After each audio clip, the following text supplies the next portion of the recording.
Di tengah ketidakpastian lingkungan global saat ini, TNI merupakan benteng NKRI. Tidak lama lagi, kawasan maritim Indonesia akan dilengkapi dengan hadirnya kapal induk Giuseppe Garibaldi buatan Italia. Nantinya, jika kapal induk ini benar-benar berlayar di tanah air, maka alutsista tersebut bukan sekadar alat perang, melainkan menjadi representasi ambisi Indonesia untuk menempatkan diri sejajar dengan negara-negara besar di dunia. Mengapa demikian? Tonton video ini sampai habis untuk mengetahui jawaban, sembari mempertimbangkan fakta pembelian, spesifikasi, hingga tanggapan Malaysia selaku negara tetangga dan rival strategis di kawasan perairan yang disengketakan. Finalisasi pembelian kapal induk Italia. Ada hal menarik dalam rangkaian puncak perayaan HUT TNI ke-80 di Silang Monas, Jakarta, Minggu 5 Oktober 2025. Ya, TNI saat itu memamerkan kekuatan alutsista, di mana keberadaan kapal induk Giuseppe Garibaldi masuk dalam daftar defile. Mengapa ini penting?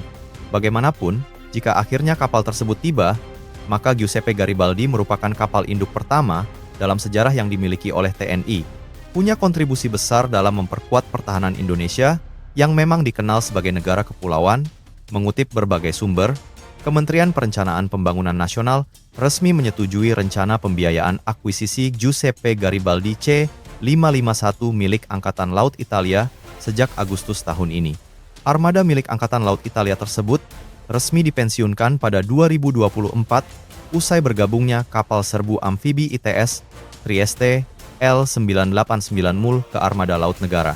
Sebelumnya, rencana Indonesia mengakuisisi Giuseppe Garibaldi makin mencuat saat pameran Indo Defense di Jakarta pada bulan Juni lalu. Dalam kesempatan itu, perusahaan Italia Fincantieri menegaskan kesiapan kapal yang masih memiliki masa pakai antara 15 sampai 20 tahun setelah melalui proses refitting sesuai kebutuhan TNI Angkatan Laut. Tidak hanya terdaftar sebagai kapal induk pertama Indonesia, Giuseppe Garibaldi sekaligus akan menjadi kapal induk pertama yang berlayar di kawasan Asia Tenggara. Spesifikasi Giuseppe Garibaldi. Pengakuisisian kapal induk Giuseppe Garibaldi sedang dalam tahap finalisasi. Karena itu, mari untuk melihat spesifikasinya, untuk memastikan seberapa kuat armada ini nantinya bakal mengamankan kawasan teritorial Indonesia. Giuseppe Garibaldi pertama kali diluncurkan pada 1983 alias 42 tahun lalu, tetapi baru resmi masuk dinas 2 tahun kemudian. Meski begitu, kemampuannya dirasa masih cocok dengan kebutuhan peperangan, karena dikenal tangguh. Dalam perjalanannya, kapal sepanjang 180,2 meter itu terlibat dalam sejumlah misi NATO, termasuk Operation Allied Force di Kosovo pada 1999 dan Operation Unified Protector di Libya pada 2011 dengan lebih dari 1.200 jam terbang tercatat. Selain itu, kapal dilengkapi dek penerbangan sepanjang 174 meter dengan tanjakan ski jam 4 derajat dan mampu menampung hingga 18 pesawat tergantung konfigurasi. Sepanjang masa operasinya, Giuseppe Garibaldi juga mengoperasikan jet tempur AV-8B Harrier II, serta sejumlah helikopter termasuk SH-3D dan AW-101. Selain operasi militer, kapal ini juga dilengkapi dengan teknologi modern yang memungkinkan operasi kemanusiaan hingga bencana alam secara bersamaan. Adapun kecepatan maksimal atau top speed kapal induk adalah 30 knots atau 56 km per jam. Kemudian, Giuseppe Garibaldi pada gilirannya dilengkapi dengan sistem pengacau radar, serta peluncur Octuple Mark 29 untuk rudal anti pesawat RIM, 7 Cispero, dan Selenia ASPD. Sistem senjata jarak dekat Otomelara 40L, 70 Dardo, 3 tabung torpedo anti kapal selam 324 mm, dan rudal permukaan ke permukaan otomat MK2 juga termasuk di antara fitur yang memaksimalkan kemampuan pertahanan. Dikonfigurasikan dengan drone dari Turki, ambisi Indonesia mengoperasikan kapal induk selaras dengan kemitraan pertahanan yang kian erat bersama Turki. Masih berkutat pada pameran Indo Defense di Jakarta beberapa waktu lalu, perusahaan pertahanan Indonesia, Republik Orb, diketahui memamerkan model konseptual kapal induk dengan nama Giuseppe Garibaldi. Hanya saja ada yang beda dengan desain, termasuk 2 menara, alih-alih 1, usut punya usut. Kapal induk tersebut dipersiapkan untuk drone. Dengan drone Bayraktar TB, 3 buatan Baykar Technologies digeladak, terlihat pada model yang dimaksud. Menurut perwakilan perusahaan Turki itu, Indonesia berminat membeli sekitar 60 unit drone maritim Bayraktar TB3 serta 9 UAV Akinci, baik versi darat maupun laut. Pada Juli 2025, Fincantieri mengirim delegasi ke Jakarta untuk mempresentasikan proposal konversi Giuseppe Garibaldi menjadi kapal induk drone secara resmi. Kesepakatan ini ditandatangani Baykar dan Republik Corp saat kunjungan Presiden Recep Tayyip Erdogan ke Jakarta, sebagaimana dilaporkan The Defense Post pada Februari lalu.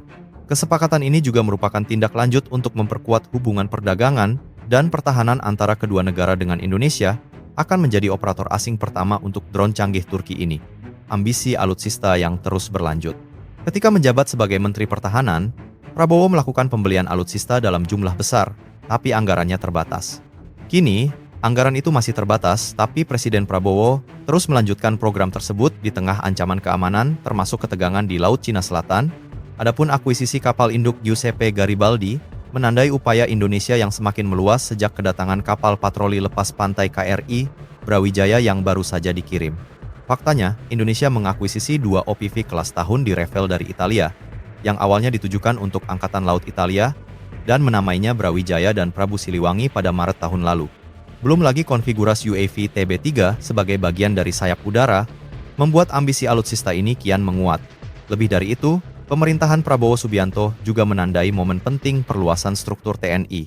Agustus lalu, sang presiden meresmikan 162 satuan baru sebagai tindak lanjut Peraturan Presiden Nomor 84 Tahun 2025 yang merevisi Perpres Nomor 66 per 2019.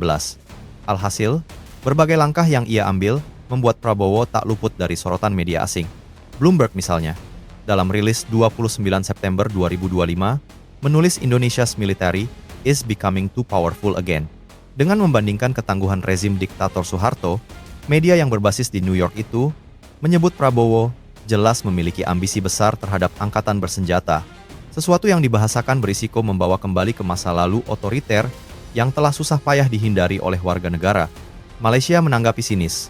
Ketika Indonesia baru saja menerima kedatangan KRI Brawijaya dan mengupayakan Giuseppe Garibaldi, media Malaysia dalam rilisnya mengakui Angkatan Laut Indonesia menjadi kekuatan paling mentereng di Asia Tenggara. Bagaimana tidak, upaya tersebut terjadi saat Indo-Pasifik telah menjadi teater maritim paling diperebutkan di dunia. Sebagai negara maritim terbesar di ASEAN, Indonesia sepertinya bakal beralih dari postur pertahanan pesisir reaktif menjadi postur di mana mereka dapat membentuk hasil dalam keamanan regional melalui kehadiran di udara dan laut yang berkelanjutan. Defense Security Asia mencatat akuisisi oleh Angkatan Laut untuk pertama kali akan meningkatkan status negara dari kekuatan pertahanan perairan hijau menjadi pemain perairan biru dengan kemampuan proyeksi kekuatan di seluruh Indo-Pasifik. Pengakuan ini menyoroti evolusi doktrinal dalam TNI AL yang hingga kini terstruktur di sekitar fregat, korvet, dan kapal serbu amfibi, alih-alih kapal induk yang dirancang untuk operasi udara berkelanjutan di laut. Dampak psikologis dari negara Asia Tenggara yang mengoperasikan kapal induk tidak boleh diremehkan. Sebab hal ini akan memaksa negara tetangga seperti Malaysia, Singapura, Vietnam, dan Filipina untuk mengkalibrasi ulang strategi maritim mereka. Deretan alutsista modern tanah air secara tidak langsung menegaskan kekuatan militer Indonesia yang makin disegani di kawasan, serta memiliki arti strategis yang bisa mengubah masa depan pertahanan Indonesia. Bagaimana pendapat kalian terkait masifnya peningkatan alutsista di bawah pemerintahan Prabowo Subianto?